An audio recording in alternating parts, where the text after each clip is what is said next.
السلام ورحمة الله وبركاته. لله رب العالمين والصلاة والسلام على رسوله الأمين وعلى آله وأصحابه أجمعين. أما بعد، أعوذ بالله من الشيطان الرجيم. بسم الله الرحمن الرحيم.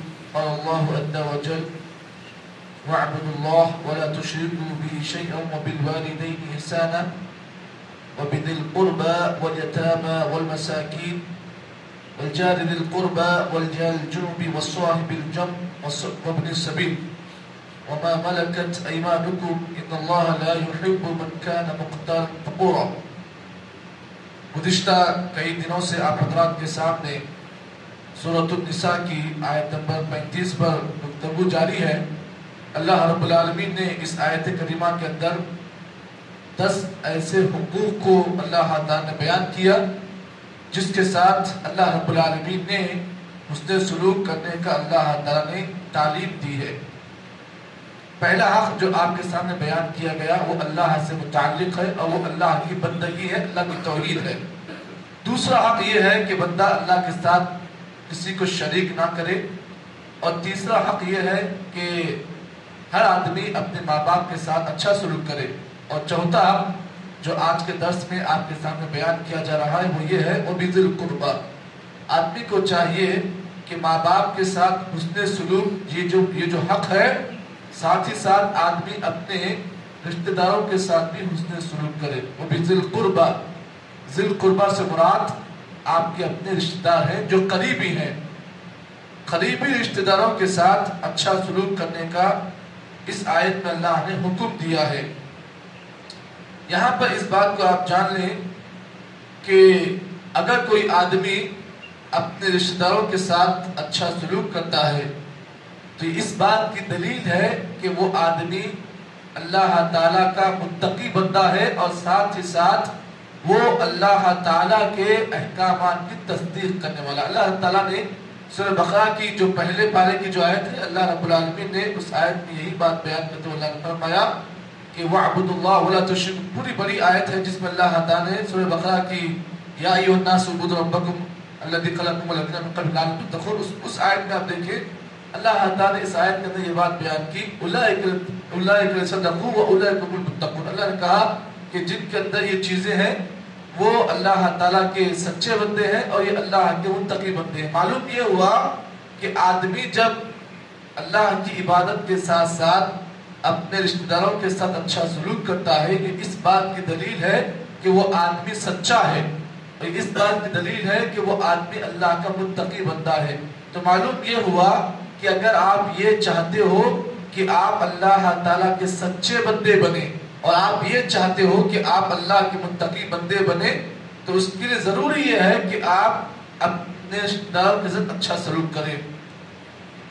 اللہ کے نبی صلی اللہ علیہ وسلم نے ہمیں اور آپ کو شریعت مطہرہ کے اندر اللہ کے نبی صلی اللہ علیہ وسلم نے رشتہ داروں کے ساتھ اچھا سلوک کرنے کا اللہ کے نبی نے ہمیں حکم دیا ہے. جیسا کہ اس کی دلیل حضرت ابو طلحہ رضی اللہ تعالیٰ کی وہ حدیث کہ جب ابو طلحہ رضی اللہ تعالیٰ جو مدینے کے بہت بڑے مالدار صحابی تھے اور آپ کے پاس سب سے محبوب آپ کی پراپرٹی جو تھی وہ اللہ کے نبی صلی اللہ علیہ وسلم کا یہ بھی محبوب باغ تھا. ابو طلحہ رضی اللہ تعالیٰ یہ وہ صحابی ہیں جو مدینے کے بڑے مالدار صحابی، اور ان کا جتنی پراپرٹی تھی اس پراپرٹی میں ایک پراپرٹی جو ان کو بڑی پسندیدہ تھی. اور یہ پراپرٹی کیا تھی؟ اللہ کے نبی صلی اللہ علیہ وسلم جب کبھی تھک جاتے، جب آپ کو تھکان محسوس ہوتی تو آپ کیا کرتے؟ حضرت ابو طلحہ کی اس پراپرٹی میں جاتے، آپ آرام کرتے، وہاں پر اس پراپرٹی کا چشمے کا پانی پیتے. اور اس چشمے کی خاصیت یہ ہوتی کہ اس باغ کا جو چشمہ ہوتا نا اس کا پانی بہت ہی انتہائی لذیذ ہوتا، یعنی بڑا اچھا پانی ہوتا. اور ابو طلحہ کا اس باغ کا پانی کی خاصیت یہ بھی تھی کہ اللہ کے نبی اس باغ کے پانی کو بڑا پسند کرتے. یہ باغ جو تھا یہ مدینہ منورہ میں جو مسجد نبوی ہے اس مسجد سے بالکل قریب میں باغ تھا. نبی اکرم صلی اللہ علیہ وسلم اس باغ میں جاتے اور اس میں آپ آرام محسوس کرتے. اس باغ کا نام شریعت میں اور تاریخ میں اس باغ کا نام بیروحہ تھا. بیروحہ ابو طلحہ رضی اللہ عنہ کا یہ باغ تھا. جب قرآن مجید کی آیت کریمہ نازل ہوئی 4 پارے کی لن تنالوا البر حتى تنفقوا مما تحبون، اللہ فرماتے ہیں لوگوں تم نیکی کے مقام کو اس وقت تک نہیں پہنچ سکتے جب تک کہ اللہ کے راستے میں تم وہ چیز خرچ نہ کرو جس کو تم پسند کرتے ہو. جب یہ آیت کریمہ نازل ہوئی تو ابو طلحہ رضی اللہ عنہ دوڑتے ہوئے اللہ کے نبی کے پاس ہے. کہنے لگے رسول میری پوری پراپرٹی میں جس چیز کو میں سب سے زیادہ پسند کرتا ہوں یہ بیروحہ باغ ہے.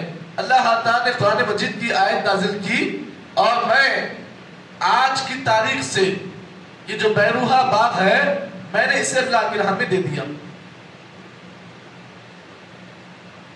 یہ جذبہ ہمارے پاس نہیں ہے. یہ جذبہ صحابہ میں جذبہ تھا. آیت نازل ہوئی دوڑتے ہوئے پریشان ہو کر اللہ کے نبی کے پاس آئے رسول میری پوری پراپرٹی میں سب سے محبوب پراپرٹی جو ہے یہ بیروحہ باغ ہے. یہ باغ کی خاصیت اللہ کے نبی یہاں پر آرام کرتے اس باغ کے چشمے کا پانی پیتے اور پورے مدینہ منورہ میں جتنے چشمے تھے تاریخ بتاؤں آپ کو جتنے چشمے تھے سب سے لذیذ چشمہ جس کا پانی ہوتا یہی بیروحہ باغ کا ہوتا.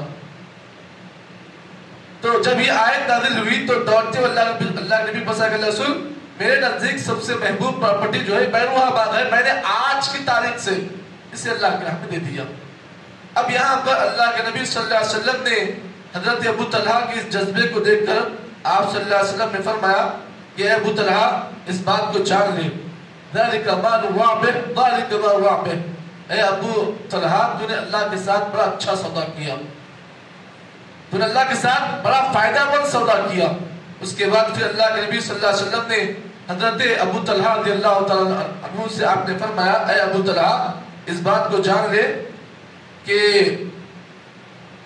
بہتر یہ ہوتا کہ تو اس باغ کے ایک حصے کو یعنی 1/3 حصے کو اللہ کے راہ میں دے دے.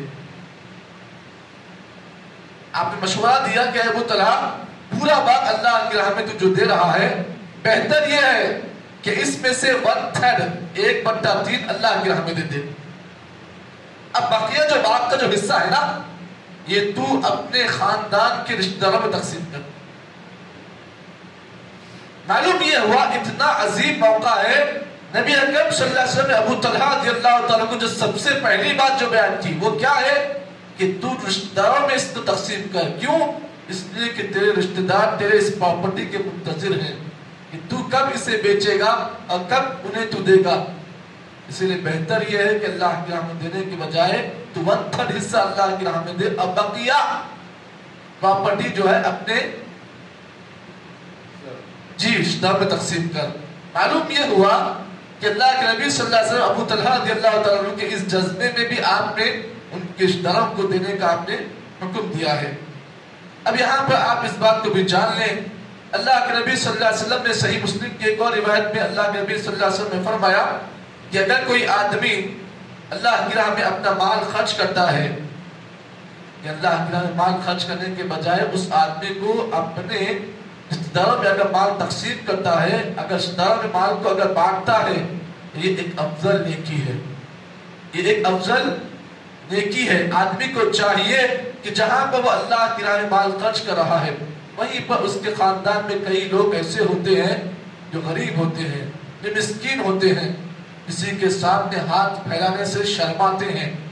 مثال طور پر ایک بھائی ہے اس کی 4 بہنیں ہیں اور چاروں کی چاروں بہنیں غریب ہیں. اب یہ بھائی جو ہے اپنی واہ گیری کے لیے اللہ کی راہ میں بہت پیسہ خرچ کرتا ہے لیکن اس کے خاندان کا معاملہ یہ ہے کہ اس کی 4 بہنیں غریب ہیں اور اس کی 4 بہنیں اتنی جو ہے خوددار ہیں کسی اور کے سامنے ہاتھ نہیں پھیلاتی لیکن انہیں اس بات کا انتظار ہوتا ہے کہ میرا بھائی کب مجھے دے گا میرا بھائی کب مجھے دے گا. تو بھائی کو چاہیے کہ سب سے پہلے وہ اللہ کے راستے میں دینے کے بجائے وہ اپنے بہنوں میں اپنا مال تقسیم کر اس کے بعد اللہ کے راہ میں دے. اب اگر کوئی بھائی ایسا جذبے کے ساتھ اگر مال خرچ کرتا ہے تو پھر اللہ کے نبی صلی اللہ علیہ وسلم کی وہ روایت جسے امام ترمذی نے اپنی صحیح میں روایت کیا، راوی حدیث سلمان ابن عامر رضی اللہ تعالیٰ عنہ ہے، فرماتے ہیں نبی اکرم صلی اللہ علیہ وسلم نے فرمایا الصدقۃ علی المسکین صدقہ، اگر کوئی آدمی کسی مسکین پر مال خرچ کرتا ہے اس سے عام صدقے کا ثواب ملتا ہے، عام صدقے کا ثواب ملتا ہے۔ لیکن اگر کوئی مسلمان اپنے رشتہ داروں پر مال تقسیم کرتا ہے، رشتہ داروں میں مال کو بانٹتا ہے تینتان، تو اس آدمی کو ڈبل ثواب ملتا ہے۔ کیا مطلب حدیث کا؟ اگر آپ کسی مسلمان مسکین کو اگر مال تقسیم کرتے ہیں تو آپ کو ایک ثواب ملتا ہے جی، لیکن اگر وہی آپ اپنے کسی خاندان والے میں مال تقسیم کر رہے ہیں، ثواب کتنا ہے؟ ڈبل ہے۔ پہلا ثواب نبی نے فرمایا صدقہ، صدقے کا ثواب ہے۔ دوسرا ثواب وسیلہ، رشتے کو جوڑنے کا ثواب آپ کو مل رہا ہے۔ ایک تو صدقے کا ثواب مل گیا آپ کو، پکا ہے وہ۔ دوسرا ثواب ملا آپ کو کس کا؟ وسیلہ، صلہ رحمی کا ثواب آپ کو مل رہا ہے۔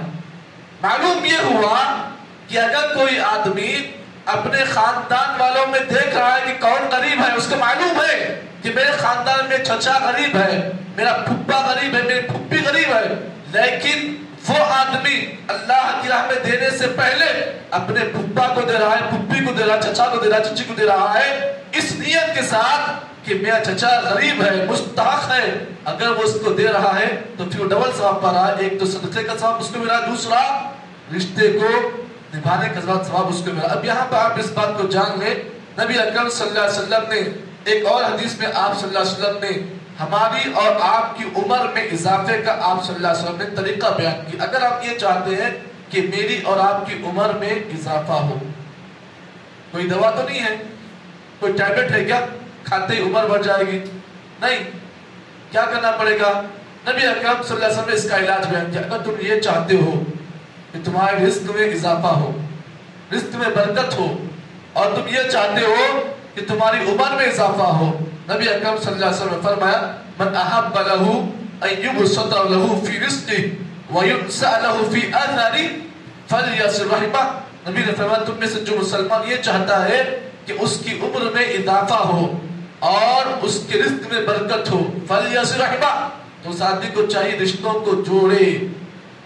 تو رشتوں کو جوڑنا یہ عمر میں اضافہ کرنے کے برابر ہے۔